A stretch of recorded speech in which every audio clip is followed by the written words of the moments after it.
I need a hand to get Brian away from Homelander. Is that all? Why needs a father? Can't make no father. And you are. Maybe could.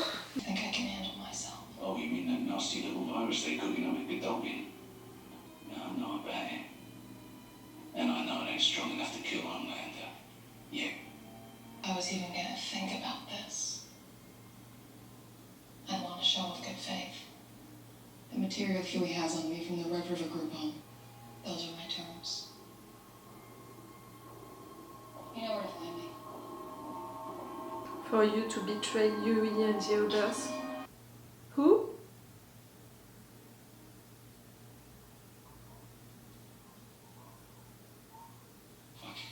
That's why he was calling you, father? Sorry. Dad.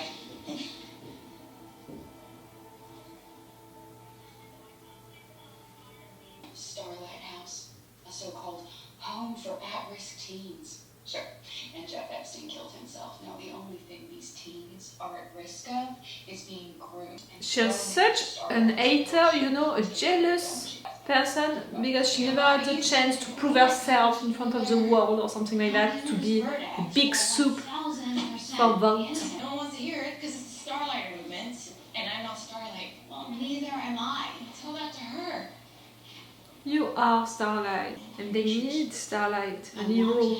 So, Collin is annoying as hell, but he has saved my ass more than a few times over the past few months. So, thank you for the ride. You know I can take this even from our first group meeting. Anonymous meetings. Yeah. I should not have brought up our meetings. It's okay. Love my boss on the next chunky. She's not gonna judge you for that. I felt a vibe! I was right!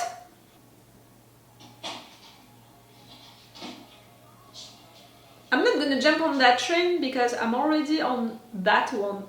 You're so smart. Show me. Show me. How clever she is. Based on your public appearances, your stylist is dyeing her hair more often. It used to be every month, now it's every 2.4 weeks. Did she tell you you're going gray? Or is she? You've been washing them more often, so likely you've been peeing more often, which makes sense. You got a lot of power, but you do age. Ah! You wanted someone who is gonna be in confrontation with you? You found her. Wow. But I'm guessing you need me at my party trip or something. Clearly. If you knocked at your door, you know it. I need advice. Of course, you breathe a word of this. Pull you apart bit by bit. Natural. Humans are nothing. They're less than nothing. They're just toys for my amusement, and yet we control everything. What kind of a legacy am I gonna leave to my son? A shithole country and a shithole world, or something better? Tell me how you go about it. Hypothetically. Rome, Greece, all democracies fail because people are fucking stupid. You need them. People will tear apart themselves. Just gotta nudge them a little.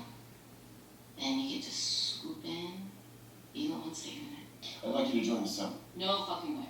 Because I'm not wearing some vaguely racist super suit in front of a bunch of cloud and seal. You can stay here, reeking of Taco Bell and loneliness.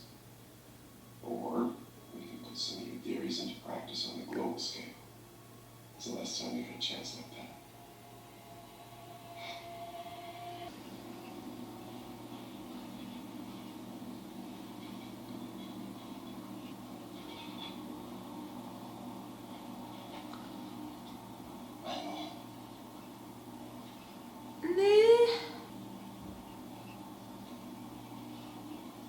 You would really be okay with that? Like,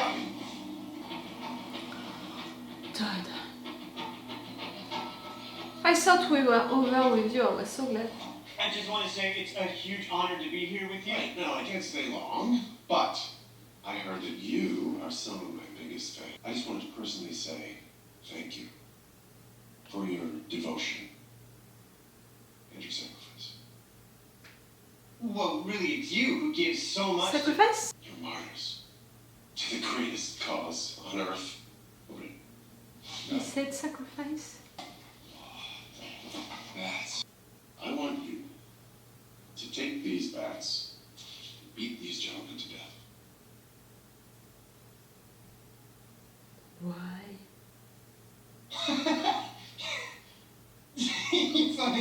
To make people think that being a fan of Homelander, you're a martyr, you're a victim, people are gonna feel sad for him, for his fans. No!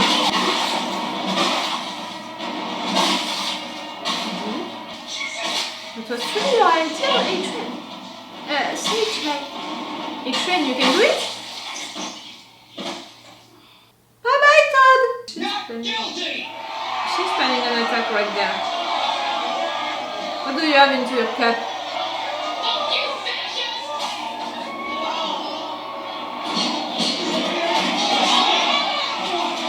Only coffee, but it began the fight. Kimiko said, no gun.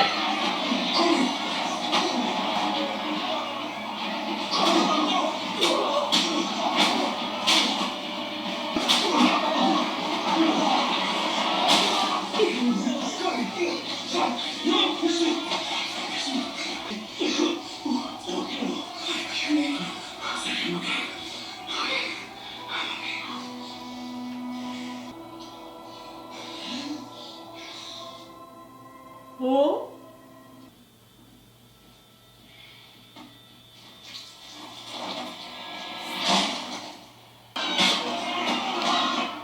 Ah, you're gonna bring them during this fight and you're gonna act like they died during this fight? Everybody, please!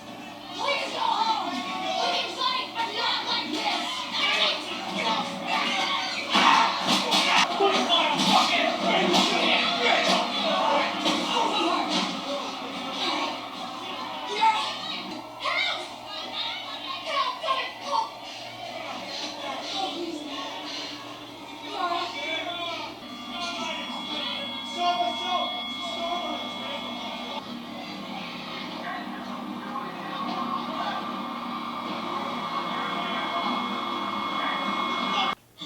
Laura was right. I'm so fucked up. You have every right to be upset.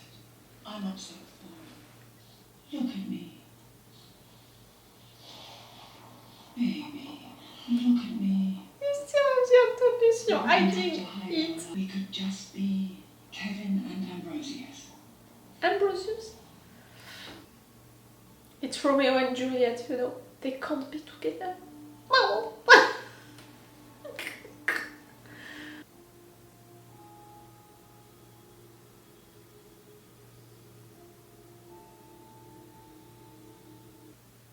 Hey, so I just finished reading Deadly Cross. I'll just Patterson do it. Get better, okay? It's gonna be okay. Better, and I will talk to you for hours about Deadly Cross. Deal? Deal. I really hope you can hear me. For what it's worth, I think he can.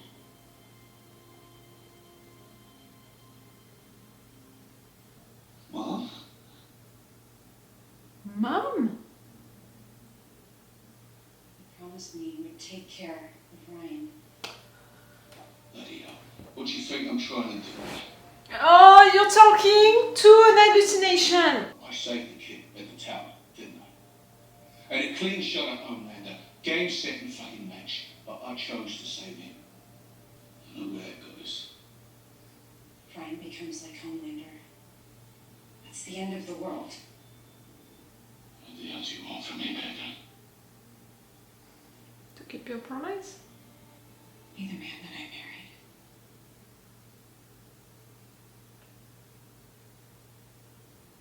That man died a long time ago. It's too late. I'm out.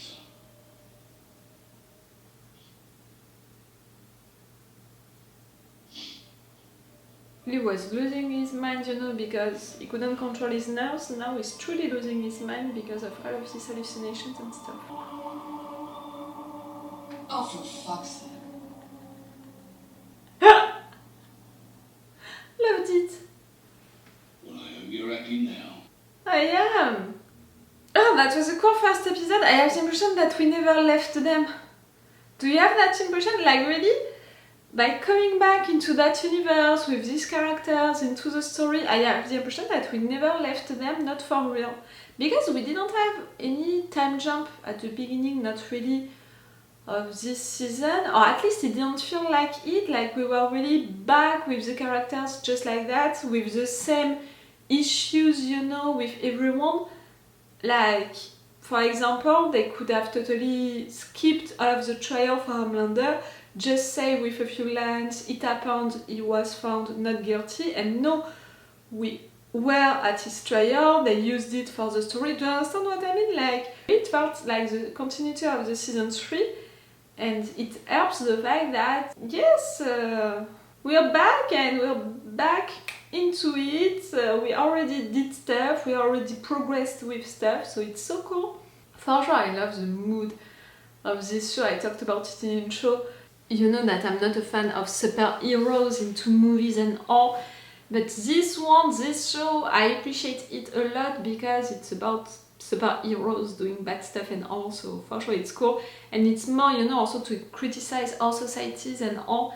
And right there, for sure, with all of the people cheering for Homelander, it says a lot, you know, about things because of his ideas, his way of conceiving stuff, you know, and all. I'm not gonna talk about it again. That was a cool first episode, like I said, because it feels like the continuity of the season 2, but also because it really shows what are gonna be the things, you know, for the characters, what they're gonna deal with. For example, for Hughie, all of that situation with his father, the fact that he didn't respond to his father had a stroke, he doesn't know what is gonna happen for his father. For sure, for Hughie, for this entire season, it means that he's gonna wonder about his place into this group, if he should stay with the group, like maybe because of that he was not present enough for his family, for his dad, maybe he missed stuff. The fact also that during that first mission he couldn't come, he was blocked into the truck, it was also to show that maybe he's feeling a little useless during the missions. So I think that for Hughie this season it's gonna be about, I'm actually at my place with the boys, maybe they don't need me, in fact it's dangerous for me, for my family, because of that I miss them and time with them. I can imagine something like that already.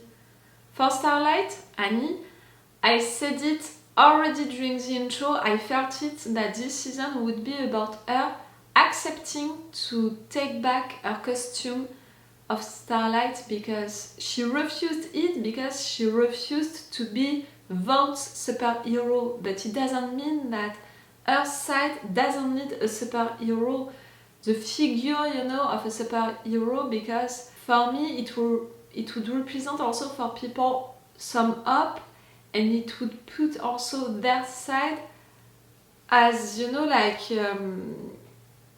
it would balance all of the forces, you know, the strengths. For now, Vought officially has superheroes, the best ones. If the other side doesn't have any hero, for sure the balance, you know, between the forces is not right at all. And Annie, no matter what, for her development, for her character, she needs to think about it and to not reject, deny the fact that she is a superhero, and to just see that she's gonna be one, but her own version of a superhero, what she wanted to be at first, maybe she can do it, she can build that new system of superheroes, you know, something like that. And that conversation that she had with her little group, you know, about how she would present herself and all, I think that it's about that also. And also how she intervened during the fight, she was forced to come, she couldn't avoid that, and she wanted no matter what to come to help. It's the proof that deep inside that's how she wants to intervene, you know, she wants to be a part of all of that. So she has to fully accept it, I think. And see, we have that for all of the characters. We have for sure Frenchie with Collin. With Kimiko, how is she gonna react? For sure, we have Milk, you know, the situation with his family, with his daughter, how she's gonna evolve with what happened to Todd. Like, if she was already angry, talking back to her mother and becoming violent before, now how is it gonna be? For sure, we have Ryan. Is he gonna continue to follow Homelander, to accept all of that, when we can see that the kid is accepting it and enjoys the fame, you know, and stuff like that, but for sure killing people and all, maybe not that much, you know, so he's still between sides, Ryan, we can feel it. And with Butcher, who is insisting on saving him, even more. Butcher, same, is he gonna continue to insist on saving Ryan, and all of the situation with his health? That's gonna be the big thing for Butcher during this season, his health. Even more because it was said in front of Ryan, the fact that he didn't have a long time to live. Hughie saw it also, that he was shaking, all of that. And Homelander also, evolution is gonna be interesting. The fact that he's haunted in nightmares, you know, about everything that he did. Does he have second thoughts about it? I don't think that he has regrets, but maybe second thoughts, maybe. You know, he said to Sage that really the situation right now is not pleasing him because he has everything that he wants and in fact he's not happy at all. And me, I saw it that he was really bored by the situation, sad, it was making him sad, depressive almost. That moment with Deep and A-Train, oh yeah, yeah, that was so awkward and so fun at the same time. But yes, Homelander is feeling bored and all, but maybe through these nightmares, you know, his conscience has second thoughts about everything that he did, because maybe it's something like, all of that for that. I did all of that, I killed all of these people, I did all of that, for in fact not being happy at the end, for in fact being so bored at the end, not having really what I want at the end. Maybe it's more something like that, you know. It's not that he has regrets, it's more like, I did all of that for that conclusion, for that end. Sage, who is deciding to help him, we cannot understand why, with how she's functioning, you know. I think that her character was truly well written, because in one scene, one discussion with Homelander, we understood how she was functioning and how useful she's gonna be to Homelander, and for sure all of that plan that she made about killing 3 hardcore fans of Homelander at another place to put them into that fight in front of the trial. For sure I'm thinking about another trial which is happening, you know, in US, which was happening in US. I was imagining, you know, maybe fights between people in front of that trial, and if one side would have get hurt, for sure they would have screamed that they are victims. I'm saying hurt, you know, not killed. See, we are victims, we can't think like we want. And right there, you know, it's the best way to disqualify Starlight and the members of her side by saying, see, they are not the peaceful persons that they are saying, they are bad persons. Our guy was found not guilty. We didn't kill anyone during this fight. You killed 3 people, you are guilty. I'm glad that Butcher decided to not betray Hughie. Maybe it would have been too predictable, you know, for him to betray Hughie, to do something with Newman again, like... I'm glad, like I said during the previous season, at some occasions I was disappointed by Butcher, so I'm glad that right there he didn't disappoint me with that, and maybe he's not gonna choose that path. It would be great, I would love that.